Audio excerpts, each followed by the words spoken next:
L'ONG Essor et ses partenaires locaux, dans le cadre de la subvention des micro-projets FSPI Genre et Enseignement Supérieur, avec l'ambassade de France au Tchad, ont eu à mettre en œuvre un projet intitulé Relever le potentiel des filles tchadiennes pour l'accès à l'éducation pour toutes dans la ville de Bongor.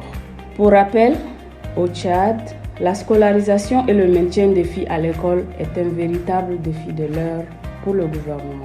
Alors que 43% des filles en âge de scolarisation vont à l'école, beaucoup d'entre elles sont aussi victimes de mariages précoces, de grossesses précoces, de violences basées sur le genre et qui sont pour la plupart des facteurs compromettant leur cursus scolaire.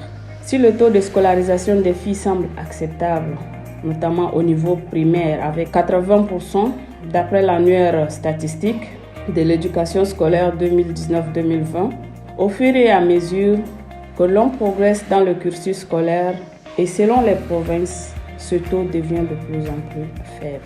Afin de promouvoir l'égalité entre les hommes et les femmes dans le système éducatif tchadien et faciliter l'accès et le maintien des filles à l'école, Essor et ses partenaires ont développé ces projets à l'endroit des filles, des parents et des communautés de la ville de Bongor à partir du mois d'août au mois de septembre 2022. C'est un projet qui s'inscrit aussi dans une dynamique de promotion de l'égalité entre les hommes et les femmes dans le système éducatif tchadien et de contribuer au développement des activités ayant pour focus sur le maintien des jeunes filles dans le système éducatif, quel qu'en soit leur niveau. Ce projet vise donc à contribuer au renforcement de l'accès à la scolarisation et au maintien des filles en situation de vulnérabilité à l'école. Entre autres réalisations, les activités ont commencé d'abord par l'identification des filles issues des familles vulnérables avec l'application de la fiche socio-économique, qui est un outil développé par Essor afin de permettre l'identification du niveau de vulnérabilité des individus ainsi que de leurs familles et de mieux les catégoriser en vue d'apporter une réponse. De ce fait, une quarantaine de filles ont été identifiées en vue d'être inscrites à l'école. 39 ont été effectivement scolarisées et ont reçu des kits scolaires. Je réponds au nom de Dimrane Yolande, je suis élève en classe de PML au lycée moderne de Bongor. J'ai 18 ans, j'ai commencé avec les activités de l'Essor depuis 2018 et aujourd'hui l'Essor a pensé à nous, il nous a donné des kits, des cahiers et de bien d'autres choses. Il nous a inscrits à l'école et grâce à ça, nous sommes... 18 établissements ont été identifiés avec 20 enseignants qui ont été formés sur l'approche éducation inclusive. 11 parents d'élèves et 22 élèves ont été formés sur les enjeux de la scolarisation du maintien de la fille à l'école.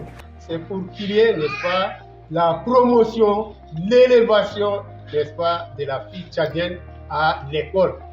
56 filles ont bénéficié aussi de l'accompagnement de la sage-femme dans le cadre de la promotion de l'hygiène intime, de la lutte contre les grossesses non désirées, des IST-VIH-Sida et ce, à travers 12 permanences au bureau d'information et d'orientation sociale et professionnelle. Rappelons aussi que cette sage-femme a été mise à la disposition de ce bureau par le district sanitaire de Bongor. 54 filles ont aussi bénéficié des kits intimes réutilisables après séance de counseling avec cette sage-femme.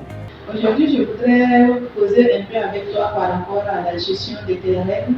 Je voudrais savoir quand tu as tes règles à la fin du mois, comment tu fais pour ne pas te salir à l'école, par exemple?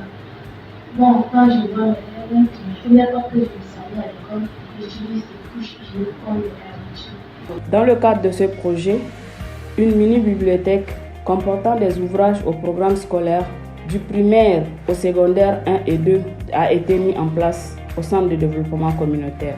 Des séances de sensibilisation sur les enjeux de genre, à la masculinité positive, à la scolarisation et au maintien des filles à l'école, à la santé de la reproduction, à l'hygiène intime, a touché 1023 personnes. Et parmi ces personnes, nous comptons environ 631 femmes, soit un taux de 62%. 2 clubs des ambassadeurs de l'éducation inclusive et de la promotion de la scolarisation des filles ont été mis sur pied, un dans les établissements scolaires et un autre dans le quartier, afin de continuer les sensibilisations dans le cadre de la pérennisation de ce projet.